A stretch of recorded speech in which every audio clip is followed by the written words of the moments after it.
Langit malam itu muram, seakan ikut mengantarkan Rustam dalam langkah berat menuju Gunung Serandil.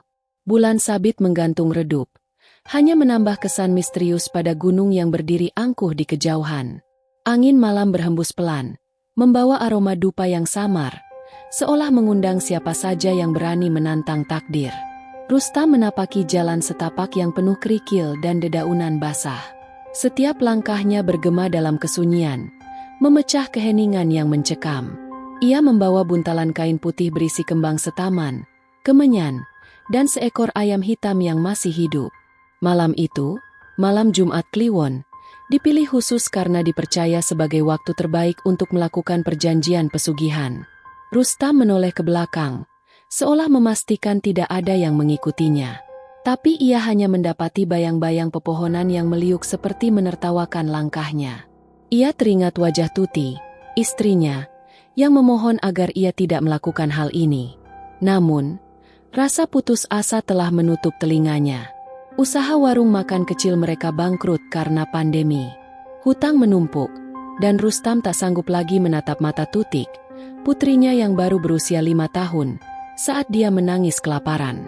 Ia melangkah makin dalam, hingga mencapai sebuah batu besar yang ditutupi lumut. Di sanalah orang-orang bilang tempat perjanjian pesugihan dilakukan. Rustam berhenti, menatap batu itu dengan campuran rasa takut dan harap. Dalam hatinya, suara Sabar, sahabat masa kecilnya, kembali terngiang. "TAM, jangan pernah bermain dengan yang gaib. Kamu nggak tahu apa yang akan mereka minta sebagai balasannya." Tapi Rustam menepis suara itu. Ia menyalakan kemenyan.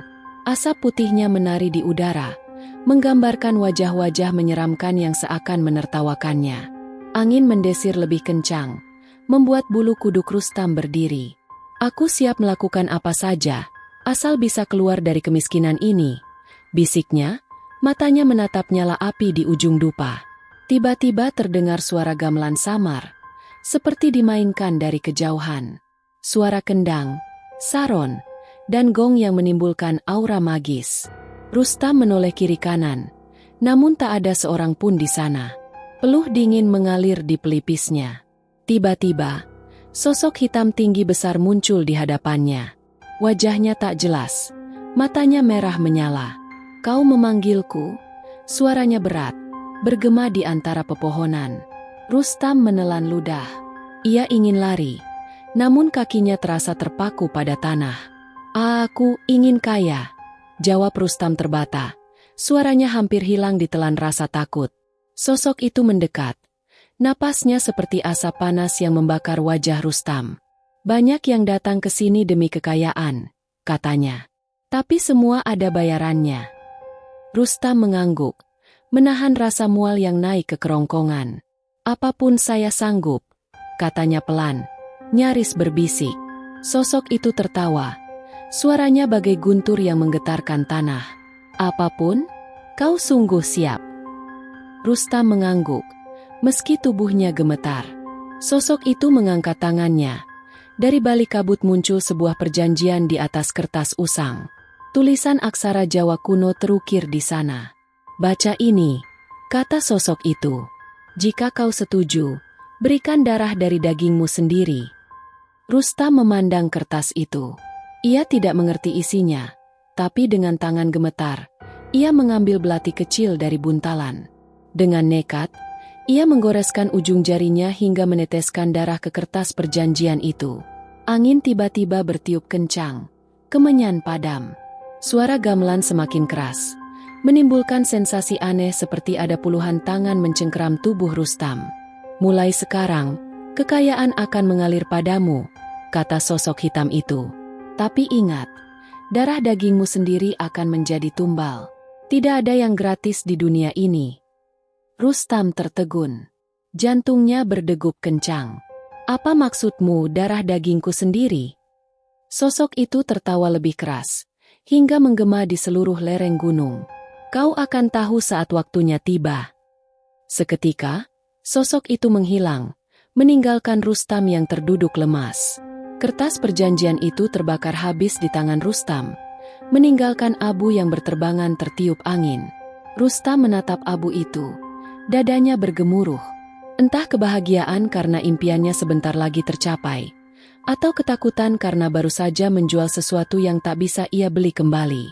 Dalam keheningan yang pekat, Rustam bangkit, meninggalkan batu besar itu. Bulan sabit tampak lebih muram dari sebelumnya, seolah mengerti bahwa malam ini bukanlah malam biasa. Ia berjalan menuruni lereng gunung dengan langkah cepat. Namun, di setiap langkahnya, bayangan Tutik, putrinya yang selalu memanggilnya, "Ayah," dengan suara lembut, muncul berkelebat di benaknya. Gunung Srandil berdiri megah di sebelah selatan Kabupaten Cilacap, Jawa Tengah. Dari kejauhan, puncaknya terlihat samar, bagai lukisan kabur di balik kabut putih yang turun setiap pagi.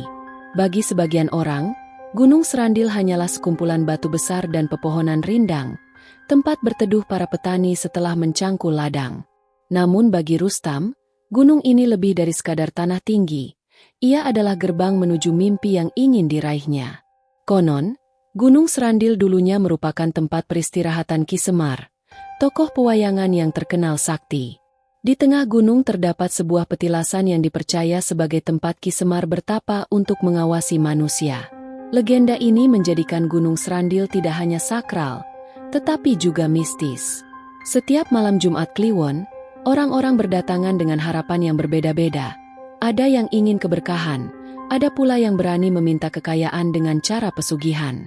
Pagi itu, kabut turun perlahan menutupi jalan setapak yang dilalui Rustam malam sebelumnya.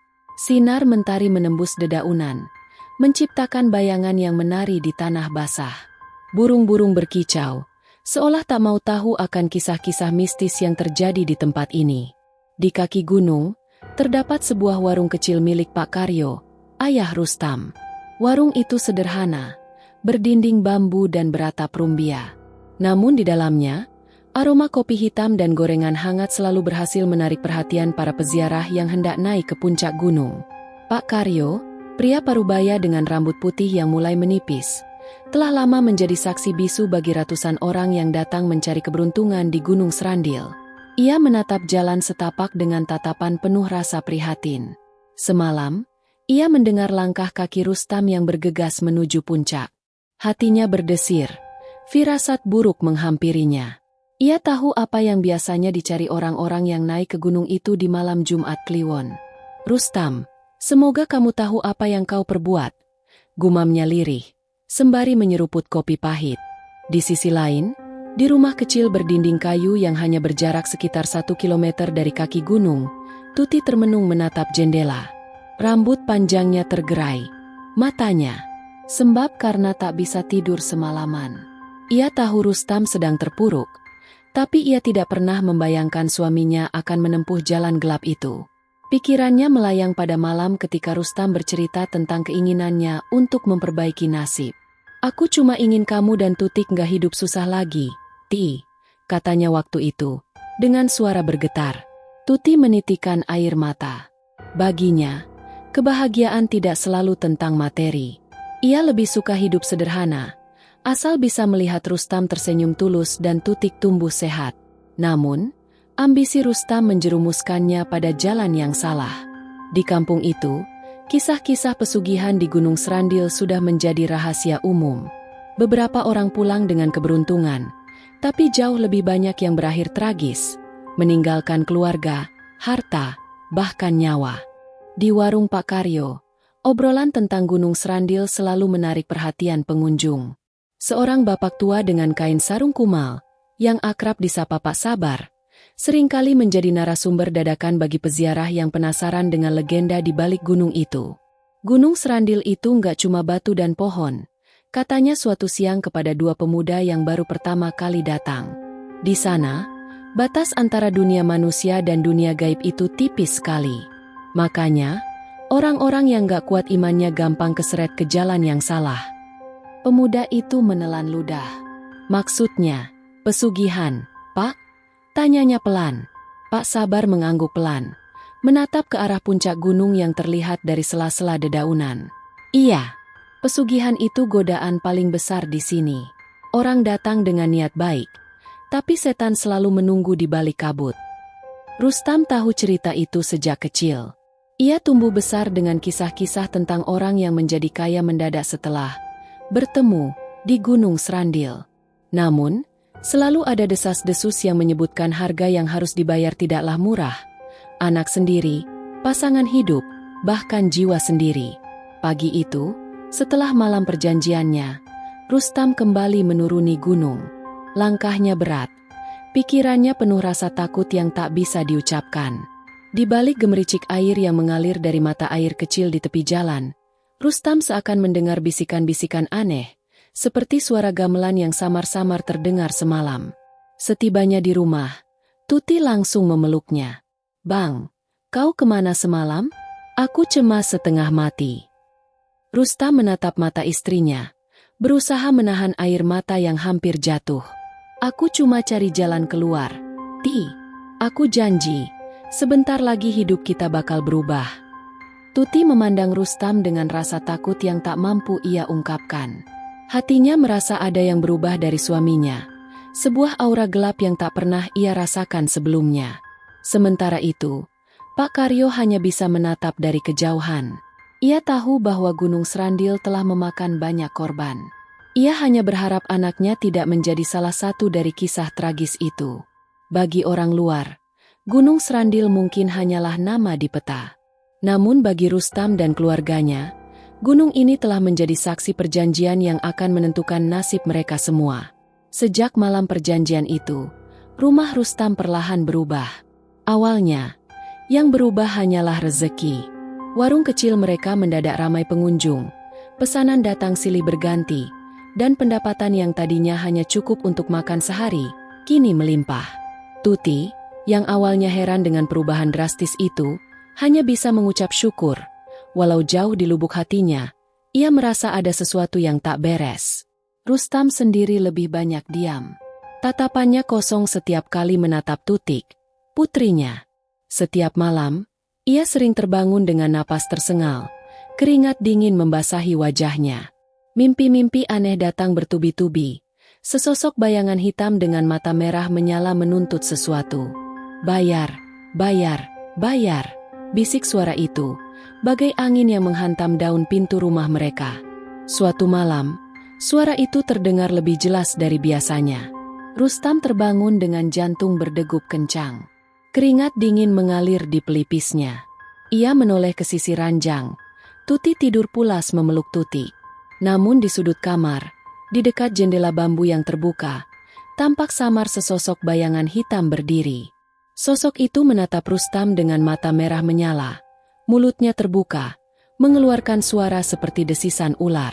"Janji sudah dibuat, sekarang waktunya bayar." Rustam menahan napas, menatap sosok itu dengan tubuh kaku. Aku belum siap," bisiknya, hampir tak terdengar. Sosok itu perlahan mendekat. Wajahnya tak jelas, hanya dua bola mata merah yang menyorot tajam ke arah Rustam. "Darah dagingmu sendiri, kau tahu itu?" Rustam menoleh ke arah Tuti dan Tutik yang masih terlelap. Napasnya tercekat. "Tidak, jangan anakku." Tiba-tiba sosok itu lenyap, seperti asap yang tersapu angin. Rustam tertegun. Namun ketakutan itu tetap ada, menusuk dada. Ia memeluk lututnya, menunduk dalam-dalam, mencoba menenangkan pikirannya yang kalut. Pagi harinya, suasana rumah seperti biasa. Namun Tuti mulai merasakan sesuatu yang janggal. Ayam di kandang mendadak mati satu persatu tanpa sebab. Bau anyir darah tercium di pekarangan. Pohon pisang di samping rumah layu tiba-tiba, padahal baru kemarin subur. "Bang, kenapa ayam-ayam ini mati semua?" tanya Tuti sambil memegang seekor ayam yang tak lagi bernyawa. Rustam terdiam, matanya sayu. "Entahlah, Ti, mungkin penyakit," jawabnya pelan. Namun, di sudut hati kecilnya, ia tahu, ini bukan penyakit biasa. Ini bagian dari harga yang harus ia bayar. Di warung Pak Karyo, orang-orang kampung mulai membicarakan perubahan drastis di keluarga Rustam. "Rustam itu sekarang warungnya ramai banget," kata seorang lelaki tua sambil menyeruput kopi. "Padahal dulu sepi kayak kuburan." Pak Karyo hanya diam, menatap ke arah gunung yang berdiri megah di kejauhan. Ia merasa semua ini ada hubungannya dengan Gunung Srandil. Sejak malam Jumat Kliwon itu, wajah Rustam berubah. Seperti ada beban berat yang tak bisa dibagi dengan siapapun. Sore itu, saat Tuti sedang menjemur pakaian, tiba-tiba terdengar suara ketukan di pintu belakang. Tuti menoleh. "Siapa?" tanyanya. Namun tak ada jawaban. Ia berjalan perlahan ke arah pintu, membuka perlahan. Angin sore menerpa wajahnya. Kosong. Tak ada siapa-siapa di sana.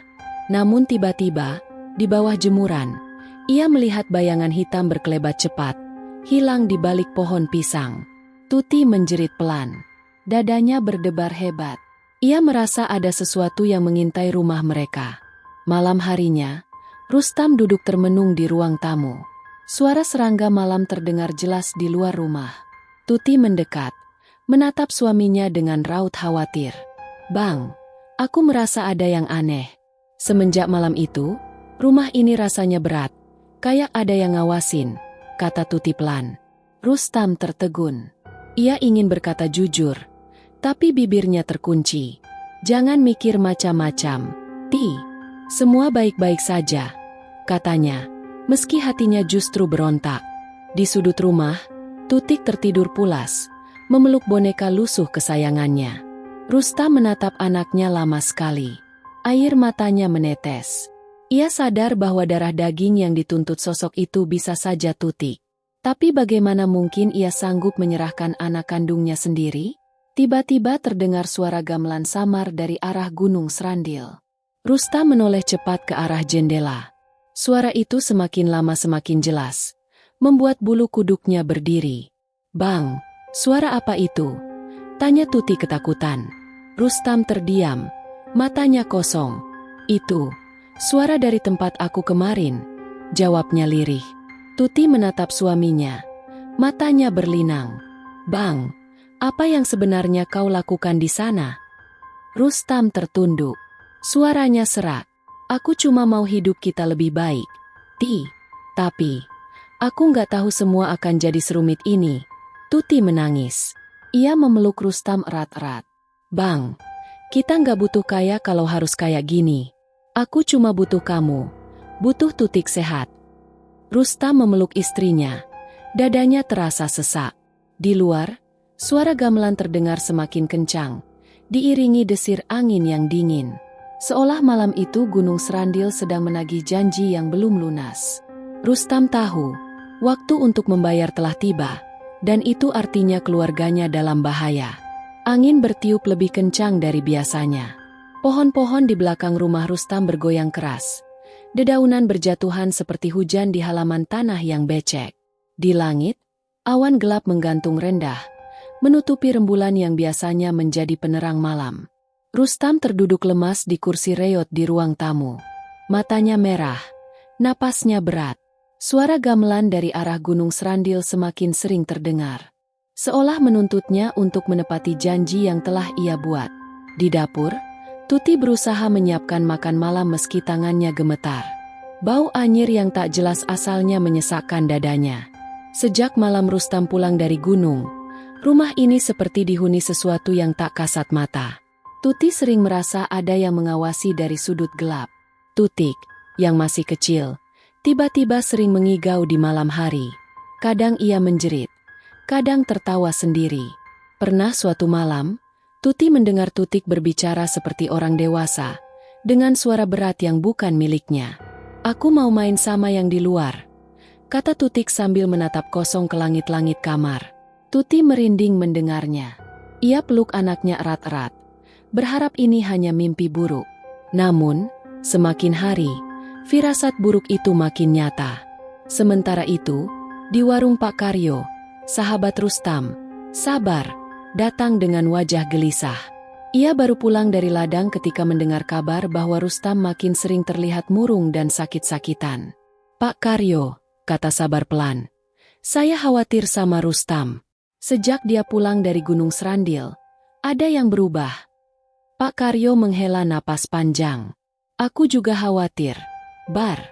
Dia pulang bawa uang banyak. Tapi rumahnya kayak bukan rumah lagi. Seperti ada yang nunggu di sana." Sabar menatap puncak Gunung Srandil yang samar terlihat di kejauhan. Aku mau ke sana malam ini. Kalau memang Rustam terikat perjanjian, kita harus bantu dia sebelum semuanya terlambat. Pak Karyo menepuk bahu Sabar. Hati-hati, Bar. Gunung itu nggak cuma mistis, tapi juga kejam. Malam itu juga, Sabar mempersiapkan diri. Dengan bekal doa dan keyakinan, ia berjalan menuju rumah Rustam. Di sepanjang jalan, angin kencang seakan ingin menahannya. Namun tekadnya bulat. Sesampainya di rumah Rustam, Sabar mengetuk pintu perlahan. "Assalamualaikum." Suaranya bergetar. Rustam membuka pintu dengan wajah pucat. "Bar, kamu?" Suaranya lemah, matanya cekung. Sabar langsung memeluk sahabatnya. "Aku datang buat bantu kamu. TAM. Aku tahu kamu lagi kesulitan." Rustam terisak. Aku nggak tahu harus bagaimana. Malam-malam aku didatangi sosok itu. Dia minta sesuatu yang nggak sanggup aku kasih." Sabar memegang bahu Rustam erat. "Dengar, TAM. Pesugihan itu nggak ada yang gratis. Dia pasti minta tumbal. Tapi kita masih bisa berusaha. Kita cari jalan keluarnya, ya?" Rustam hanya mengangguk lemah. Air matanya jatuh satu persatu. Tiba-tiba terdengar suara tertawa kecil dari dalam rumah. Sabar menoleh ke arah suara itu. Tutik berdiri di pintu kamar dengan mata kosong, senyum lebar di wajahnya. Suaranya berat, tidak seperti anak kecil. "Ayah, aku mau main sama teman-teman dari gunung," katanya dengan nada datar. Rustam menatap anaknya. Wajahnya pucat pasi. "Tutik, kamu kenapa?" Tutik tertawa kecil. Lalu tubuhnya jatuh lemas ke lantai. Tuti berlari dari dapur, memeluk anaknya sambil menangis. "Bang, anak kita kenapa?" Sabar menatap Rustam tajam. "TAM, ini udah nggak bisa ditunda. Kita harus putuskan hubunganmu dengan makhluk itu malam ini juga." Rustam menggeleng lemah. "Tapi aku takut, Bar. Kalau aku putuskan perjanjian itu, dia akan ambil nyawa anakku." Sabar menarik napas panjang. "TAM, kalau kamu terus-terusan kayak gini, dia tetap akan ambil anakmu. Kita harus lawan." Di luar rumah, suara gamelan semakin keras, diiringi bau kemenyan yang menusuk hidung. Angin bertiup lebih kencang, membuat pintu rumah berderit menakutkan. Rustam terduduk, wajahnya penuh ketakutan. "Bar, aku nggak sanggup." Suaranya parau. Sabar menatap Rustam dengan penuh keyakinan. "TAM, kamu harus kuat. Ini demi anakmu, demi keluargamu. Kita berdoa bersama-sama. Percaya sama Tuhan." Rustam menatap Sabar, matanya berlinang. "Tolong aku, Bar. Aku nggak mau kehilangan Tutik." Sabar menggenggam tangan Rustam erat-erat. "Ayo, kita lawan ini bersama-sama." Malam itu, di tengah angin dan suara gamelan yang tak henti, Sabar mengajak Rustam berdoa dengan khusyuk. Mereka membaca ayat-ayat suci dengan gemetar, berharap pertolongan dari Yang Maha Kuasa.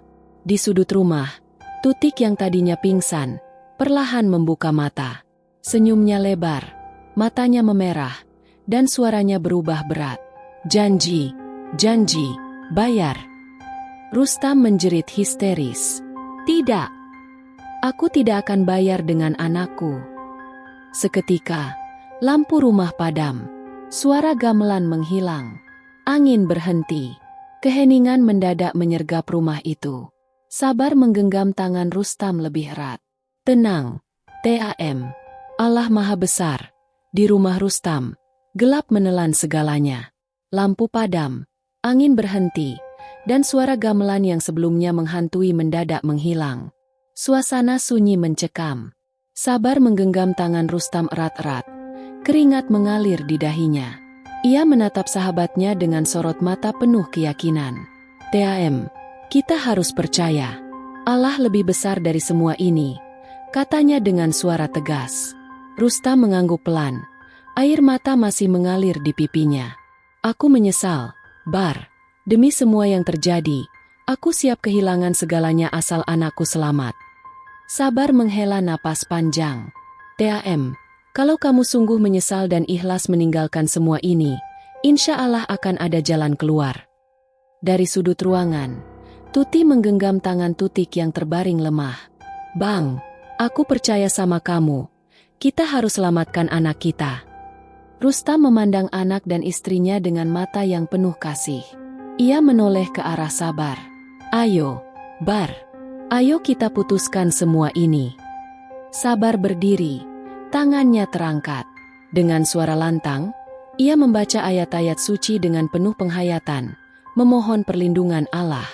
Perlahan, hawa panas terasa di dalam rumah, seperti ada sesuatu yang terbakar. Bau anyir darah makin kuat, membuat Rustam hampir muntah. Tiba-tiba, terdengar suara jeritan panjang dari arah kamar. Aku mau bayaran. Sosok hitam dengan mata merah menyala muncul di dekat pintu kamar. Tubuhnya tinggi besar, kepalanya hampir menyentuh langit-langit. Nafasnya seperti api yang mendesis. Rustam memeluk Tutik erat-erat. Jangan sentuh anakku. Sabar menatap sosok itu dengan wajah tegas. Atas nama Allah, kami menolak semua perjanjian yang telah dibuat denganmu. Kembalilah ke tempat asalmu. Sosok itu meraung keras, membuat pintu dan jendela bergetar. Janji sudah dibuat, darah sudah ditagih. Kalian tidak bisa lari. Sabar tak gentar. Ia terus membaca ayat suci, semakin keras. Rustam mengikuti dengan suara bergetar. Tuti menangis sambil memeluk Tutik erat-erat. Sosok hitam itu semakin mengecil, seperti terbakar api tak kasat mata. Suara raungannya berubah menjadi jeritan yang memilukan. Perlahan-lahan, ia menghilang bagai asap yang tersapu angin. Lampu rumah tiba-tiba menyala kembali. Angin berhenti. Suara gamelan hilang sepenuhnya. Suasana menjadi hening. Rustam terduduk lemas, menangis sesenggukan. Sabar menepuk bahu sahabatnya. Alhamdulillah, TAM, kita selamat. Rustam menatap Sabar dengan mata sembab. Terima kasih, Bar. Aku nggak tahu apa jadinya aku tanpa kamu. Sabar hanya tersenyum, menatap Tutik yang mulai membuka matanya perlahan. Yang penting sekarang, kalian harus berjanji nggak akan pernah lagi tergoda dengan jalan pesugihan. Semua yang serba instan pasti ada harga yang harus dibayar. Rustam mengangguk mantap. Aku janji, Bar. Aku akan kembali bekerja keras. Biar susah asal halal. Tuti memeluk Rustam erat-erat. Air matanya jatuh. Bang, kita sudah cukup dengan apa yang kita punya.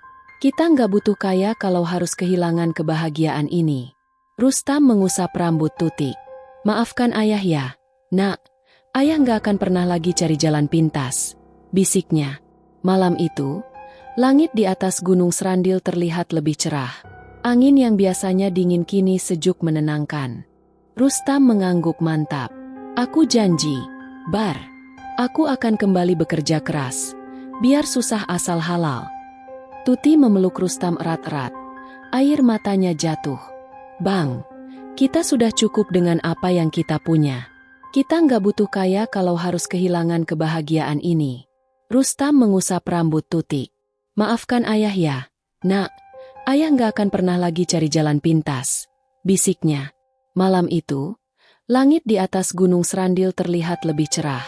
Angin yang biasanya dingin kini sejuk menenangkan. Seolah kutukan Gunung Srandil telah berakhir untuk keluarga Rustam. Sabar menatap puncak Gunung Srandil yang samar di kejauhan. Tempat itu memang angker. TAM, banyak orang tergoda pesugihan. Tapi kalau kita kuat iman, nggak ada apa-apanya. Rustam menepuk bahu sahabatnya. Aku belajar banyak dari ini semua. Bar, terima kasih.